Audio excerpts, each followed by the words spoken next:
당신의 아침을 책임지는 직격 인터뷰. 여러분은 지금 KBS 1라디오 최경영의 최강시사와 함께하고 계십니다.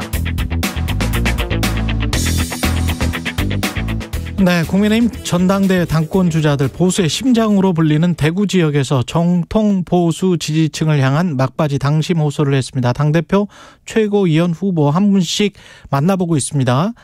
국민의힘 안철수 당대표 후보 연결돼 있습니다. 안녕하세요.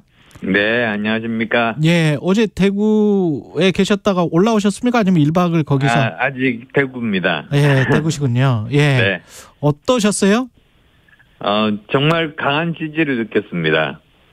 정말 사실 보수에서 가장 중요한 거를 따지면 헌신과 청렴 아니겠습니까? 예. 근데 저는 아시다시피 말로만이 아니고 3년 전에 대구 코로나 때 목숨 걸고 봉사했고, 그 다음 또 정치하기 전입니다만 제 재산 절반을 기부를 했습니다. 그래서 문재인 정권에서 끊어버린 그 원자력 발전 연구비를 댔었거든요. 예. 그러니까 진정한 노블리스 오블리제 실천한 후보다 그것에 대한 인식들이 있고요. 예. 그다음 또 저희 집안 뿌리가 또 경북 영주다 보니까 예. 또 집안 사람이다 이런 것들 때문에 예. 지금까지 전당대회 중에 가장 많은 허구를 받았습니다. 예. 그랬군요. 가장 많은 포옹을 받으셨고, 헌신과 청렴이라고 말씀을 하셨는데, 다른 후보들과의 어떤 경쟁력이라는 측면에서도 이게 크게 차별화되는 점이다, 이렇게 생각을 하십니까? 저 생각해 보시면은, 이렇게 정말 노블리스 오블리주, 정말 제대로 자기 목숨을 걸고 봉사를 하거나 또는 자기 재산을 직접 이렇게 절반을 기부하거나 이런 후보가 우리 당뿐만 아니라 예. 정치권 전체에서 누가 있겠습니까? 거기에 비해 김기현 후보는 어떻다고 생각하세요? 거기에 대해서 김기현 후보는 기부한 게 아니라 오히려 땅 투기를 했죠. 투기라고 투기라고 정의할 수 있을까요? 어떻게 생각하십니까? 상황을 좀 보셨을 것 같은데. 아니, 사실 그 문제는 제가 먼저 꺼낸 문제는 아닙니다. 그리고 한기환 후보가 많이 꺼냈죠. 예. 네. 저는 그거 국민들이 납득할 수 있게 해명하면 끝날 문제다. 저는 그랬습니다. 그랬군요. 근데 예. 제일 기본 중에 기본이 사실은 그 땅값 아니겠습니까? 예. 땅값 알아보면 금방 나오는데 예. 그것조차도 이야기를 하지 않으니까 법조인 출신인 다른 후보들이 다 법조인 출신인데 그분들조차도 납득하지 못하는 거죠. 그러니까 일반 국민이 또 어떻게 납득하겠습니까? 현재 판세는 어떻게 생각하세요? 저는 2강으로 생각합니다. 2강이다. 네. 예, 김기현 안철수다. 네, 그렇습니다. 왜 그러냐면 제일 직접적인 것은 새 후보가 다 여러 가지 이야기를 합니다만 김기현 후보는 저만 공격합니다. 그렇군요. 네, 그걸 보면 봐도 사실은 판세를 제대로 잘 알 수 있겠고요. 예. 여론조사도 그저께입니까 나온 거를 보면은 김기현 후보가 30%대, 제가 20%대, 예. 나머지 두 후보 합해서 저보다 못한 그 정도로 나오고 있습니다. 예. 그러면 결선에 아마 갈 것이다. 순위는 어떻게 될지. 그럴 겁니다. 예. 그렇게 되면은 충분히 승산이 있다 이렇게 생각을 하시는 거고요. 저는 그렇습니다. 왜 그러냐면 결선에 가면은 두 사람만 보입니다. 그러면 두 사람 중에서 우리가 뽑는 이유가 사실은 총선에서 승리한 사람을 뽑는 거 아닙니까? 예. 특히 수도권에서요.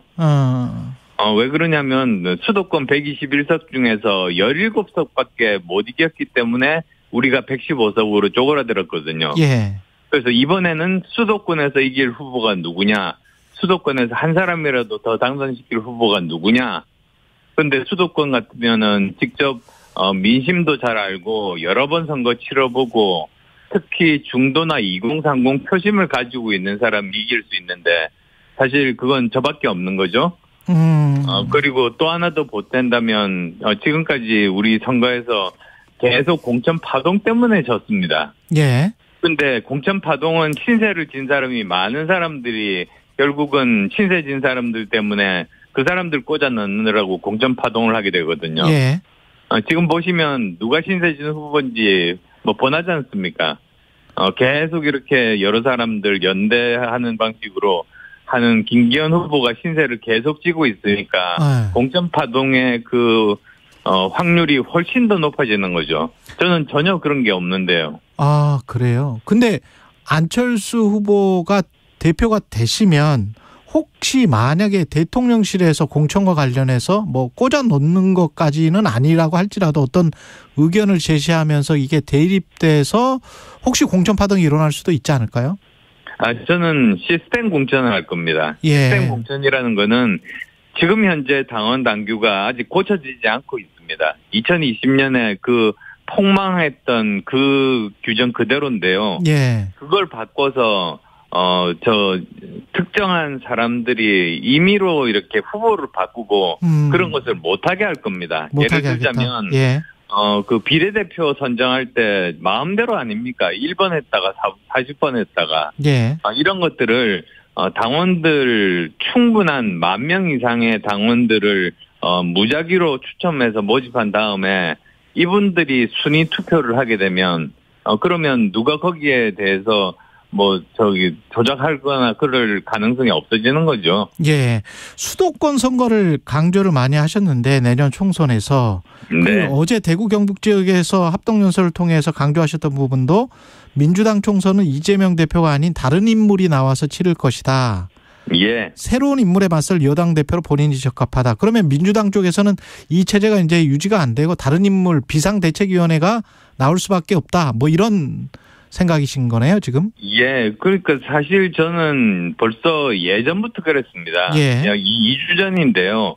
2월 15일 날 TV 첫 토론이 있었을 때 제가 그랬습니다. 다음 총선은 틀림없이 이재명 대표가 치르지 못할 거다. 오히려 좀 더 혁신적이고 좀 더 도덕적인 그런 비상대책위원회에 치를 거다.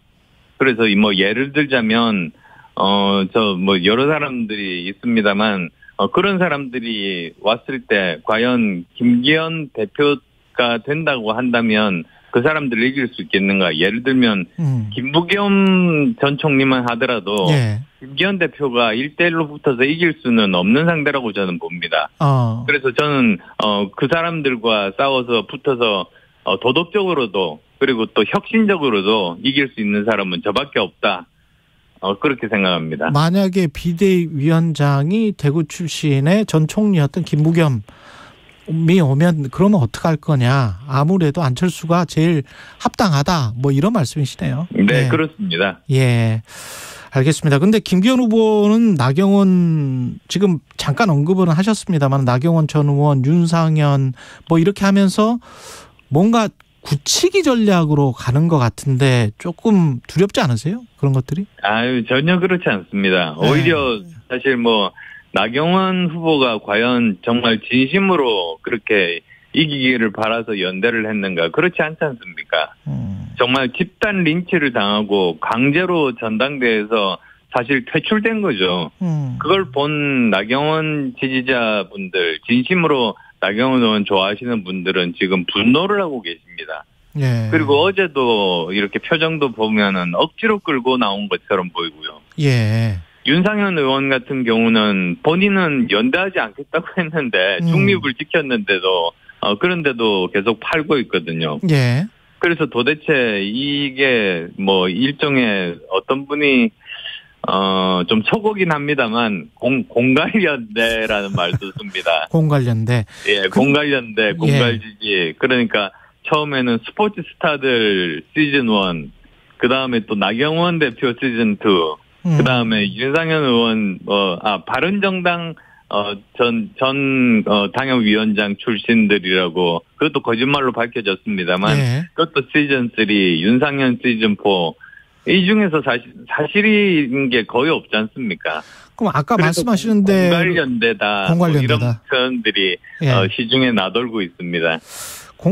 공관련대. 예. 근데 아까 말씀하신 대로 김기현 안철수가 결선에 가게 되면 그러면 황교안 후보 같은 경우는 김기현 후보와 연대할 가능성을 언급을 했거든요. 그렇게 되면은 굉장히 좀 타격이 있지 않나요?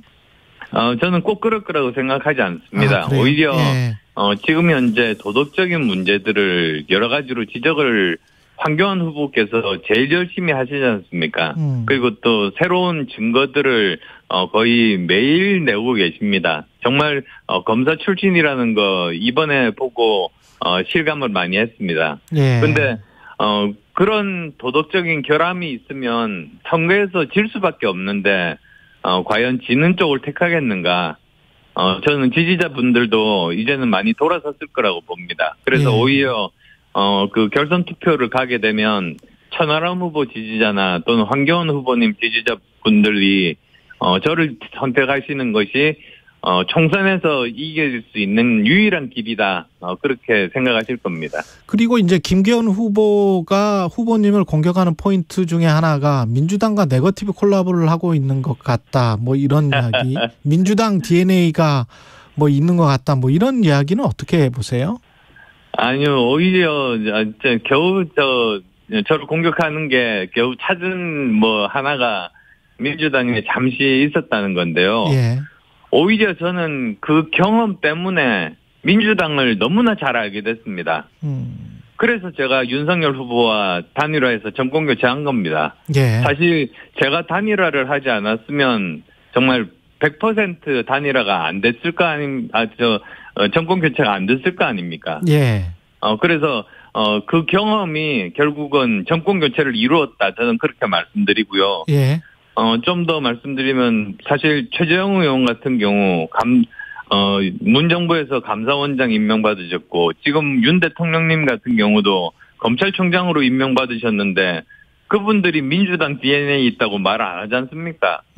오히려 민주당을 더 잘 알게 돼서 더 잘 싸우고 계시는 그런 분들입니다. 예. 그래서 저도 마찬가지로 민주당 약점을 가장 잘 알기 때문에 그리고 또 수법을 가장 잘 알기 때문에 가장 잘 싸울 수 있는 후보고 예.